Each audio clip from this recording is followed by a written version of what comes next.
David Chen adjusted his expensive watch for the third time in 5 minutes. The golden hands showed 7:30 p.m., and he knew exactly where he should be right now. 3 blocks away, his company's annual celebration dinner was starting at the Grand Meridian Hotel. 200 of the city's most influential people would be gathering in crystal-lit ballrooms, making deals over champagne and congratulating each other on another successful year. But here he was, sitting alone on a wooden park bench like some forgotten old man. The autumn air carried the sweet smell of caramel apples and the sound of children's laughter. Around him, Harbor View Park buzzed with the annual Harvest Festival. Colorful lights hung between the old oak trees, casting a warm glow over families spread out on picnic blankets. Food trucks lined the main walkway, their owners calling out specials in cheerful voices. A small stage at the center hosted a local band playing folk songs that made people tap their feet and sing along. David pulled his navy suit jacket tighter.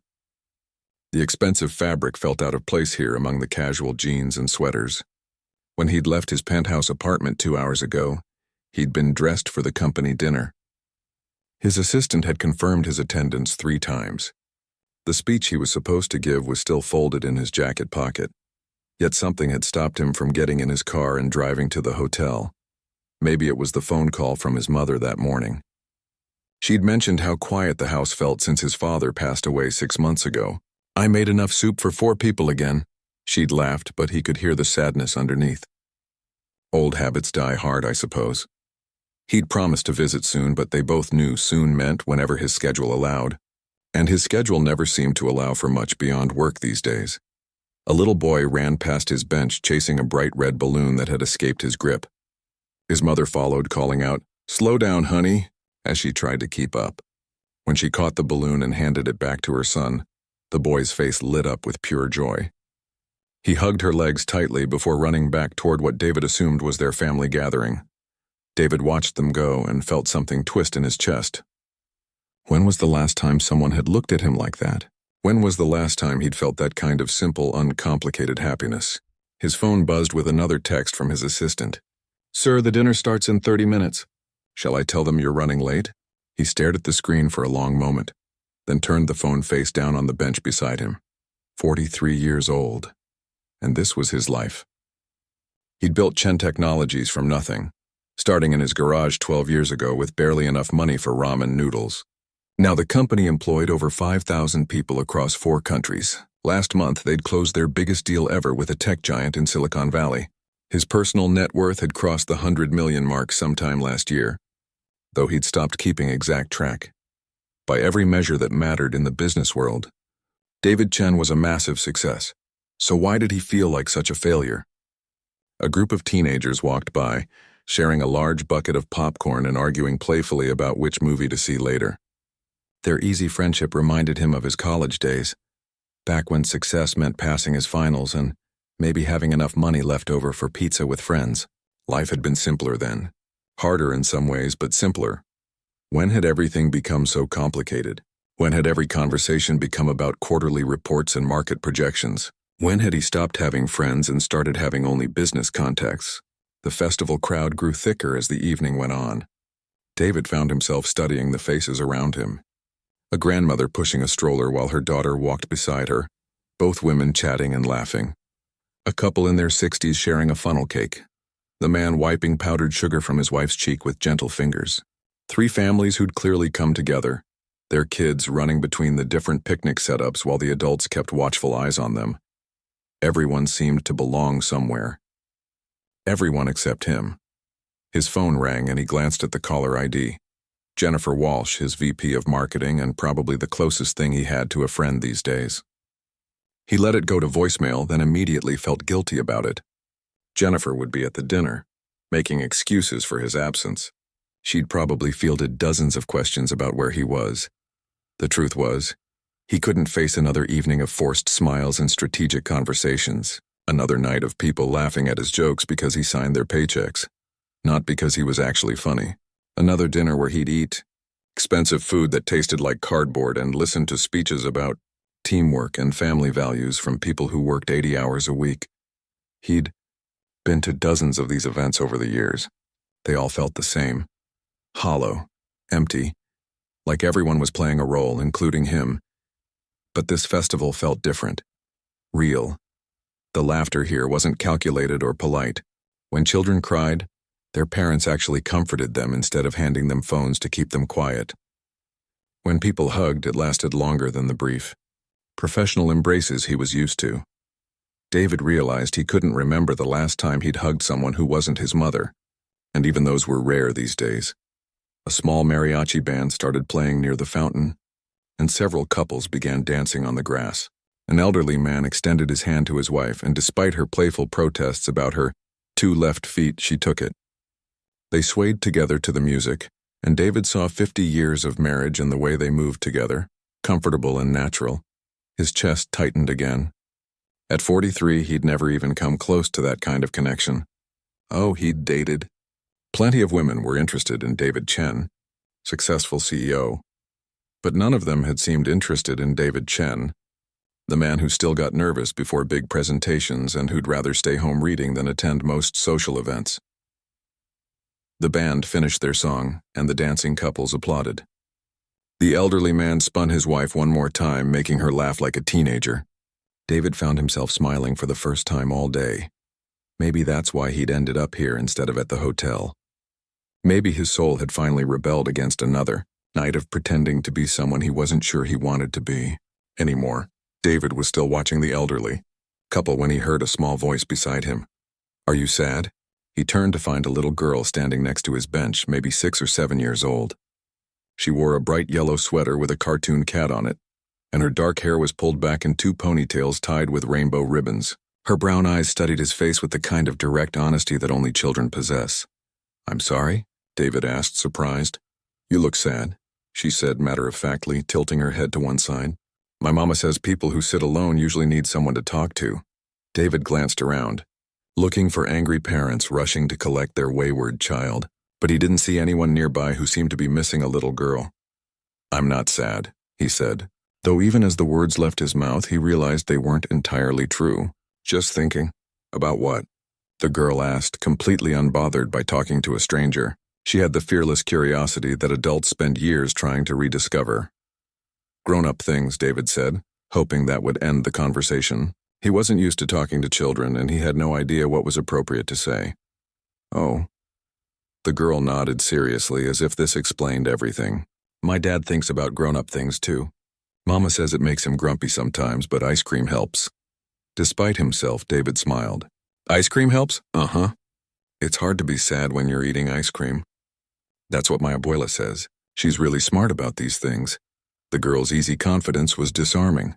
David found himself relaxing slightly, though he still felt awkward. "Your abuela sounds wise." "She is. She knows everything about feelings and food and making people feel better." The girl looked back toward the festival, then returned her attention to David. "Are you here all by yourself?" "Yes," David admitted. "That's not good for festival days," the girl said with the authority of someone who clearly understood the rules of social gatherings. "Festival days are for families and friends. You can't have proper fun all alone." Before David could respond, he heard a woman's voice calling out in Spanish. "Lily, mija, where are you?" The little girl turned toward the voice. "Over here, Mama." "I'm talking to the sad man." David winced. Being called the sad man by a 7-year-old wasn't exactly how he'd planned to spend his evening. A woman appeared through the crowd, moving quickly toward them. She looked to be in her early 30s, with the same dark hair as her daughter and kind eyes that currently held a mixture of concern and embarrassment. She wore jeans and a red cardigan, and David could see the family resemblance in her face. "Lily, what have I told you about wandering off?" the woman said, reaching for her daughter's hand. She looked at David with an apologetic expression. "I'm so sorry, sir. She's very friendly, sometimes too friendly." "It's fine," David said, standing up from the bench. He felt even more out of place now, towering over them in his expensive suit. "She wasn't bothering me." "I wasn't bothering him, Mama," Lily confirmed. "I was helping. He looks lonely, and you always say we should help people who look lonely." David saw the woman's face soften as she looked at her daughter, then back at him. She seemed to be seeing him clearly for the first time, taking in his formal clothes and isolated position on the bench. "I'm Rosa," she said, extending her hand. "And this is Lily, though I guess you've already met." David, he replied, shaking her hand. Her grip was firm and warm, with calluses that spoke of honest work. "Mama," Lily said, tugging on her mother's cardigan. "David is here all by himself. That's not right for festival day." Rosa looked at David again, and he saw something shift in her expression. The polite concern was still there, but underneath it was something else. Recognition, maybe. Understanding. "Are you waiting for someone?" she asked gently. "No," David said. "I just needed some air." It wasn't really an answer, but Rosa nodded as if it made perfect sense. "Sometimes we all need air," she said. "Mama," Lily said again, this time more insistently. "Remember what Abuela always says about people eating alone?" Rosa's eyes widened slightly, and David could see her having some kind of internal debate. She looked at her daughter, then at David, then back at Lily. "Misha," Rosa said carefully, "I don't think—" "What does your abuela say?" David asked, curious despite himself. Lily beamed, clearly delighted to have his attention. "She says nobody should eat alone when there's family nearby. She says food tastes better when you share it with people who care about you." David felt that twist in his chest again. When was the last time he'd eaten with people who cared about him? Really cared, not just professionally or socially? "That's a nice thought," he said. "It's not just a thought," Lily said seriously. "It's true. And we have lots of food. Too much food. Papa always makes too much, and Mama always tells him to make less, but he never listens." Rosa laughed, a genuine sound that made her whole face light up. "Your papa does love to cook for an army. So you should come eat with us," Lily announced, as if the matter was settled. "Right, Mama?" David saw Rosa's face go through several emotions at once. Surprise, uncertainty, and something that might have been compassion. She looked at David again, really looked at him, and he had the uncomfortable feeling that she was seeing more than he wanted her to. "Lily," Rosa said slowly. "We can't just invite strangers to—" "But he's not a stranger anymore," Lily interrupted. "His name is David, and he's sad, and he needs ice cream and family dinner." That's what Abuela would say. David found himself caught between embarrassment and something that felt almost like hope. He should make an excuse, thank them politely, and walk away. He should go to his car, drive to the hotel, and pretend this conversation never happened. Instead, he heard himself saying, "I don't want to impose." Rosa studied his face for a long moment. Whatever she saw there seemed to make up her mind. "You wouldn't be imposing," she said quietly. "Lily's right. My mother always taught us that food shared is happiness doubled." "Are you sure?" David asked. "I mean, I'm not exactly dressed for a picnic." Rosa smiled, and David realized it was the first genuinely warm smile directed at him in months. "Trust me," she said. "My family has seen worse. My brother Roberto once showed up to Easter dinner in his work clothes covered in motor oil." "You look positively formal compared to that." Lily clapped her hands together. "So you'll come, really?"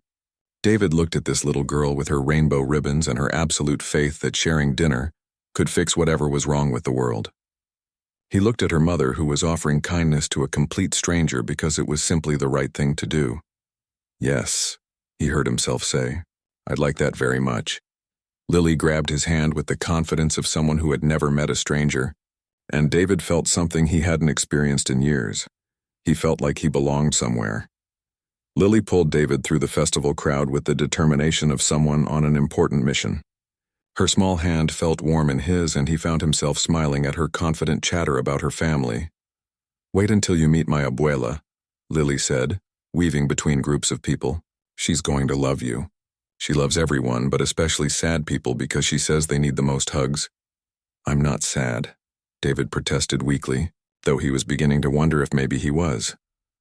"It's okay," Lily said with the wisdom of someone far older than her years. "Everyone gets sad sometimes. Even my papa, and he's the happiest person I know." Rosa walked beside them, occasionally reaching out to steady David when Lily's enthusiastic guidance threatened to send him stumbling into other festival goers. "Sorry," she said with a laugh. "Lily doesn't really understand the concept of walking slowly." They approached a large area where several picnic blankets had been spread out and connected, creating what looked like an outdoor living room. Folding chairs were arranged in a loose circle, and the smell of grilled meat and spices filled the air. David counted at least 15 people of various ages, from toddlers to elderly adults, all gathered around an impressive spread of food. A tall man with graying temples looked up from where he was grilling vegetables on a small portable barbecue. His face broke into a warm smile when he saw Rosa and Lily approaching. "There are my girls," he called out. "I was starting to worry you'd gotten lost in the crowd." "Papa, this is David," Lily announced proudly as if she'd discovered buried treasure. "He was sitting all alone, so I invited him for dinner." The man's eyes shifted to David, taking in his formal suit with mild curiosity but no judgment. He wiped his hands on a dish towel and extended one toward David. "I'm Antonio," he said with a firm handshake. "Lily's father, in case that wasn't obvious. Welcome to our little chaos." "David Chen," David replied, feeling awkward. "I hope you don't mind the intrusion." "Your daughter is very persuasive." Antonio laughed, a deep, genuine sound. "She gets that from her mother. Both of them have trouble taking no for an answer when they think someone needs help." An elderly woman sitting in one of the folding chairs looked up from the baby she was bouncing on her knee. Her silver hair was pulled back in an elegant bun, and her dark eyes sparkled with intelligence and warmth. "Mijo," she called to David, using the Spanish term of endearment as naturally as breathing. "Come here. Let me look at you." Rosa guided David toward the woman. "Mama, this is David. David, this is my mother, Carmen." Carmen handed the baby to a teenage boy sitting nearby and stood up with surprising grace for her age. She was barely 5 feet tall, but David felt like she was seeing straight through to his soul as she studied his face. "Sit," she commanded, patting the chair next to hers. "You look like you haven't eaten a proper meal in weeks." "I eat fine," David said, sitting down somewhat reluctantly. "Restaurant food doesn't count," Carmen said dismissively. "I'm talking about real food. Food made with love. Eaten with family." Before David could respond, a young man in his early 20s approached with a plate piled high with food. He had the same dark hair as Rosa and Lily, but he was built like a linebacker and had a shy smile. "I'm Felipe," he said, handing David the plate. "Rosa's little brother, though don't let the little part fool you." David looked down at the plate and felt his mouth water. Grilled chicken with herbs he couldn't identify, rice mixed with vegetables and spices, black beans that smelled like heaven, and fresh tortillas still warm from Antonio's grill. It looked nothing like the precise, artfully arranged meals he usually ate at business dinners. "This smells incredible," David said honestly. "Wait until you taste it," said a woman about Rosa's age, settling into a nearby chair with her own plate. "Antonio's been perfecting his recipes for 20 years. I'm Isabella, Rosa's sister-in-law. And I'm Carlos," added the teenage boy who'd been holding the baby earlier. "This little one is my sister Anna." He tickled the baby's feet, making her giggle. David realized he was meeting 3 generations of the same family, all gathered together for a simple evening meal. The easy affection between them was obvious in every interaction, from the way Carmen automatically straightened Felipe's collar, to how Antonio ruffled Carlos's hair when he passed by. "Eat," Carmen commanded, noticing that David was still just holding his plate. "The food is getting cold." David took a bite of the chicken and nearly groaned with pleasure. It was perfectly seasoned, tender and full of flavors that seemed to explode on his tongue. When was the last time he'd tasted food that was this good? "This real? Good?" Antonio asked, grinning at David's expression. "It's amazing," David said, and meant it. "I can't remember the last time I had a meal this delicious." "See?" Lily said from where she was sitting cross-legged on one of the blankets. "I told you Papa makes the best food. Wait until you try Abuela's flan." "Don't fill him up too much on dinner then," Carmen warned with a twinkle in her eye. "The flan is the best part." As David ate, he found himself drawn into the family's conversations. They talked about everything and nothing. Carlos's upcoming soccer game, Isabella's new job at the local library, Felipe's plans to start his own landscaping business. They teased each other gently and laughed at inside jokes, but they also made sure to include David, explaining references and asking his opinion on various topics. "So, what do you do for work?" Antonio asked during a lull in the conversation. David hesitated. How did he explain his life to people who seemed to have figured out something he'd been missing for years? "I run a technology company," he said simply. "Computers and stuff?" Carlos asked with sudden interest. "Among other things, yes." "That's so cool. I'm thinking about studying computer science in college. Is it hard?" David found himself talking to Carlos about programming languages and career paths, surprised by the young man's thoughtful questions. When was the last time someone had asked him about his work? Because they were genuinely interested. not because they wanted something from him. "You're good with kids," Rosa observed quietly, sitting down in the chair next to him. "I don't have much experience," David admitted. "Natural talent, then?" she said with a smile. Lily appeared at David's elbow with a piece of tres leches cake that looked big enough to feed a small army. "Abuela says you have to try this," she announced. "It's her specialty." David took a bite and felt his eyes widen. The cake was light and sweet, with just the right amount of cinnamon. "Carmen, this is incredible," the elderly woman beamed. "My grandmother's recipe. I've been making it for 50 years. And it gets better every time," Antonio said, leaning over to kiss his mother-in-law's cheek. David watched the easy affection between them and felt something loosen in his chest. This was what he'd been missing. Not just good food or pleasant conversation, but this sense of belonging, of being part of something larger than himself. As the evening progressed, he found himself relaxing in ways he hadn't in years. His suit jacket came off. His tie was loosened. When baby Anna started crying, he surprised himself by offering to hold her, and even more surprised when she settled against his chest contentedly. "She likes you," Isabella said with approval. "Anna's usually fussy with strangers." David looked down at the baby's peaceful face and felt something shift inside him. When was the last time he'd held a child? When was the last time anyone had trusted him with something so precious and fragile? "You're a natural," Carmen observed from her chair.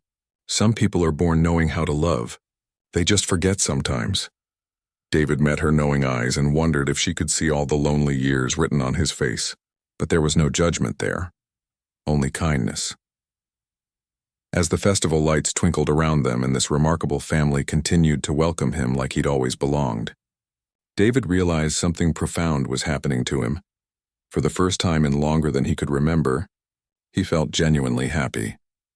As the festival sounds grew quieter around them and the evening settled into a comfortable rhythm, David found himself in the kind of conversation he hadn't experienced in years. The family had finished eating, but no one seemed in a hurry to leave. Baby Anna had fallen asleep in his arms, and he was surprised by how natural it felt to hold her. "You're really good with her," Rosa said, settling back in her chair with a cup of coffee that Antonio had somehow produced from their seemingly endless supply of provisions. "She's beautiful," David said softly, adjusting the baby's blanket. "How old is she?" 8 months, Isabella replied. "And spoiled rotten by everyone here." "That's what families are for," Carmen said with a knowing smile. "To spoil the babies and love them until they're strong enough to face the world." Felipe laughed from where he was helping Antonio pack up the grill. "Abuela spoiled all of us. Look how we turned out." "You turned out perfect," Carmen said firmly, then looked at David. "All my grandchildren are perfect, even when they make mistakes." David watched Felipe's face soften at his grandmother's words. There was something in the young man's expression that suggested recent struggles, but also the comfort that came from knowing he was unconditionally loved. "Felipe just started his own business," Rosa explained, noticing David's interest. "Landscaping and yard work. It's been tough getting started, but he's determined." "Really?" David asked. "How's it going?" Felipe shrugged, trying to look casual, but David caught the worry in his eyes. "Slow start, you know? Hard to compete with the big companies when you're just one guy with a truck and some tools. But he does beautiful work," Isabella added quickly. "You should see what he did with Mrs. Patterson's garden. It looks like something from a magazine." "The work isn't the problem," Felipe said quietly. "It's the business side. Marketing, getting clients, all that stuff. I'm good with plants, not so much with spreadsheets." David felt a familiar stirring of interest. Business challenges were something he understood, something he could help with. But he held back, not wanting to offer unsolicited advice to people who'd shown him such kindness. Antonio sat down heavily in his chair, and David noticed the exhaustion that the older man had been hiding behind his cheerful demeanor. "Long day?" David asked. Antonio nodded, rubbing his temples. "Every day feels long lately. I've been picking up extra shifts wherever I can find them." "Papa works too hard," Lily said from where she was coloring in a book by the light of the festival lanterns. "Mama says so all the time." Rosa shot her daughter a look that clearly said, "Little pitchers have big ears." But there was sadness in her expression too. "Work is work," Antonio said diplomatically, but David caught the strain in his voice. Carmen reached over and patted her son-in-law's hand. "Tell him, mijo," Sometimes it helps to talk to someone new. Antonio looked around at his family, then at David. Something in David's face must have encouraged him, because he sighed and said, "I lost my job 3 months ago. Plant closed down, moved operations overseas. 22 years with that company, and just like that it was over." David felt his chest tighten. He'd made those kinds of decisions before, moving operations to cut costs, but he'd never thought about the faces behind the numbers. People like Antonio with families who depended on them. "I'm sorry," David said, and meant it. "I've been doing construction work, odd jobs, anything I can find," Antonio continued. "But it's not steady, and it doesn't pay like the plant did. Rosa's been talking about going back to work, but we can't afford childcare for Anna, and we'll figure it out," Rosa said firmly, reaching for her husband's hand. "We always do." David looked around at this family who were struggling financially, but had still welcomed a stranger to their table without hesitation. They'd shared their food, their stories, their laughter, even when they were facing real hardship. "What kind of work did you do at the plant?" David asked. "Production management," Antonio said. "Oversaw 3 different lines, managed about 40 people. Started on the floor and worked my way up." David nodded, filing the information away. Management experience was valuable, especially someone who'd worked their way up from the ground level. Carmen's voice broke into his thoughts. "You know, mijo, I've been watching you all evening, and you remind me of someone." "Who's that?" David asked. "Myself when I first came to this country," she said with a gentle smile. "Lost. Successful in some ways, but missing the things that really matter." David felt exposed under her knowing gaze. "What do you mean?" "I came here from El Salvador 40 years ago," Carmen said, settling back in her chair as if preparing to tell a long story. "Left everything behind, my family, my friends, my whole life. I had big dreams, wanted to build something better for my children." "That must have been scary," David said. "Terrifying," Carmen agreed. "But I worked 3 jobs, saved every penny, learned English at night school. I was so focused on success, on providing for my family, that I almost forgot to actually be with my family." She paused, looking around at her children and grandchildren with obvious love. "I spent years thinking that if I just worked harder, made more money, bought a bigger house, then we'd be happy. But happiness was already right there. I just had to stop long enough to see it." David felt like she was speaking directly to his soul. "What changed?" "My husband got sick," Carmen said simply. "Cancer. Suddenly all those extra hours at work, all that money I was saving, none of it mattered. What mattered was being there, holding his hand, making his favorite soup, telling him I loved him." The family had grown quiet, clearly having heard this story before but still moved by it. "He got better," Carmen continued, "but I learned something important. Love isn't something you buy or earn. It's something you give and receive. And it only grows when you share it." Lily looked up from her coloring book. "Is that why you always make too much food, abuela?" Carmen laughed, the serious moment lightening. "Partly, mija. Food is love you can taste." "I don't understand," Lily said with a frown. "If love is free, why do grown-ups always worry about money?" David found himself leaning forward, curious about this little girl's perspective on something he'd been struggling with his entire adult life. "Money is important," Rosa said carefully. "We need it for food and housing and clothes. But it can't buy the important things," Lily said with absolute certainty. "Like family dinners or people who care about you when you're sad." "Right, David?" David looked around at these people who had almost nothing by his standards, but seemed to have everything that mattered. Antonio, working multiple jobs to support his family. Rosa, worried about finances but still willing to invite a stranger to dinner. Carmen, who'd built a life on love rather than accumulation. Felipe, chasing his dreams despite the obstacles. They'd all worked hard, sacrificed, struggled, but they'd done it together. They'd kept what mattered most at the center of their lives. "You're right, Lily," David said quietly. "Money can't buy the things that really matter." As he said the words, David realized he was finally understanding something he'd forgotten long ago. Success wasn't about the size of your bank account or the number of employees under you. It was about moments like this. People who cared about you not because of what you could do for them, but simply because you were human and you were here. For the first time in years, David began to question whether everything he'd built was worth what he'd given up to build it. The festival was winding down around them. Other families were packing up their blankets and heading home, But David found himself reluctant to leave this circle of warmth and acceptance. Baby Anna had woken up and was now playing peekaboo with Carlos, her giggles mixing with the distant sounds of carnival workers breaking down their booths. David's phone had buzzed several times during the evening, but he'd ignored it completely. For the first time in years, the outside world felt less important than where he was right now. "I should probably let you folks get home," David said reluctantly, though he made no move to stand up. "Nonsense," Carmen said firmly. "The night is still young, and besides, Lily hasn't shown you her picture yet." Lily perked up immediately. "Oh yeah. I drew something for you, David." She scrambled to find her coloring book and flipped through several pages before finding what she was looking for. "Here," she said proudly, showing him a crayon drawing of stick figures around a table. "That's our family dinner, and that's you." She pointed to a tall figure in what was clearly meant to be a dark suit. David studied the picture, touched by the simple kindness of being included. In Lily's drawing, he didn't look sad or out of place. He looked like he belonged. "It's beautiful, Lily, thank you." "You can keep it," she said generously, "to remember us." David carefully tore the page from the coloring book and folded it, slipping it into his jacket pocket next to his forgotten speech. "I'll treasure it." As the evening had progressed, an idea had been forming in David's mind. Now, looking at Antonio's tired face and thinking about Felipe's struggles with his new business, he knew he had to act on it. "Antonio," he said carefully, "can I ask you something about your management experience?" Antonio looked surprised but nodded. "Sure. You said you managed 40 people across 3 production lines. That's a lot of responsibility. Did you enjoy it?" "Most days," Antonio said with a slight smile. "I liked helping people do their best work, solving problems, making sure everyone got home safe to their families." "Why?"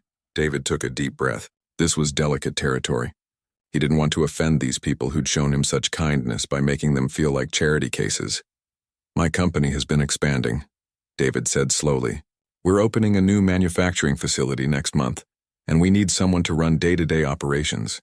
Someone with real experience, not just a business degree." Antonio's eyebrows raised slightly, but he didn't say anything.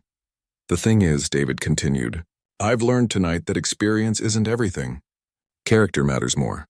And I've seen tonight that you're the kind of man who puts his family first, who treats people with respect, who works hard because it's the right thing to do."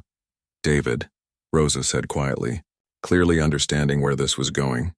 "You don't need to—" "I'm not offering charity," David said firmly. "I'm offering a job to someone who's qualified and who I think would be an asset to my company. The salary would be competitive, full benefits, and honestly, you'd be doing me a favor. I need someone I can trust." Antonio stared at him for a long moment. "You're serious, completely serious? I know we just met, but sometimes you know when something is right. And this feels right." Felipe leaned forward from where he'd been quietly listening. "What kind of manufacturing?" "Electronic components, mainly," David said. "But we're diversifying. Actually, Felipe, I've been thinking about you too." Felipe's eyes widened. "Me? Corporate campuses need landscaping. Ongoing maintenance. I've been using a big company for years, but they're impersonal and overpriced. What if I gave you a contract to handle our facilities? It would be steady work, good money, and you could build your client base from there." The family exchanged glances, and David could see the mix of hope and disbelief on their faces. "I don't understand," Rosa said. "Why would you do this?" "You barely know us." David looked around at their faces. These people who'd welcomed him without question, who'd shared their food and their stories and their love. "Because tonight, you reminded me of something I'd forgotten," he said simply. "You reminded me what success actually looks like." Carmen reached over and patted his hand. "And what does success look like, mijo?" "This," David said, gesturing to the family gathered around him. "People who care about each other. Children who laugh. Adults who work hard but don't forget why they're working. Love that doesn't have conditions attached to it."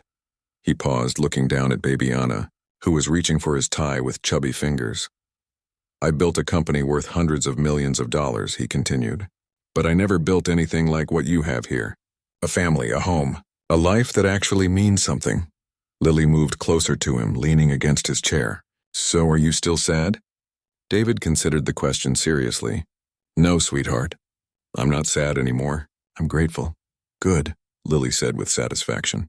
Because tomorrow is Saturday and Papa makes special pancakes on Saturday. You should come. Lily, Rosa started to protest, but David held up his hand. I'd love to, he said, if you'll have me. Antonio stood up and extended his hand to David. I don't know what to say about the job offer. It's generous, maybe too generous. Sleep on it, David said, shaking his hand. But Antonio? I meant what I said. This isn't charity. I need good people, and good people are hard to find. As the family began the process of packing up their extensive picnic setup, David found himself helping without being asked. He folded chairs and carried coolers, marveling at how natural it felt to be useful in this simple, practical way. His phone buzzed again, and this time he glanced at it. 12 missed calls from his assistant, 6 from various board members, and dozens of text messages. His absence from the company dinner had clearly caused a stir. But looking at the messages, David realized something profound had shifted inside him. The urgent business that had seemed so important a few hours ago now felt distant and manageable. The world hadn't ended because he'd skipped one dinner. The company wouldn't collapse because he'd spent an evening being human instead of being a CEO. As they walked back toward the parking area, Lily slipped her hand into his again. David? She said, yes. When you come for pancakes tomorrow, will you bring that picture I drew you? Of course, why? Because I want to draw a new one. A bigger one with more family dinners. David squeezed her small hand gently. I'd like that very much. A year later, David stood in the same park during the same festival. But this time he wasn't alone on a bench. He was sitting on a blanket surrounded by the Rodriguez family, helping Lily with a puzzle while baby Anna took her first wobbly steps between his knees and Antonio's waiting arms. Antonio's promotion to regional manager had come through 6 months ago. Felipe's landscaping business was thriving with 3 crews and a waiting list of clients, and David had learned that the best business decision he'd ever made wasn't buying a company or launching a product. It was accepting an invitation to dinner from a little girl who thought no one should eat alone. Carmen smiled at him from her chair.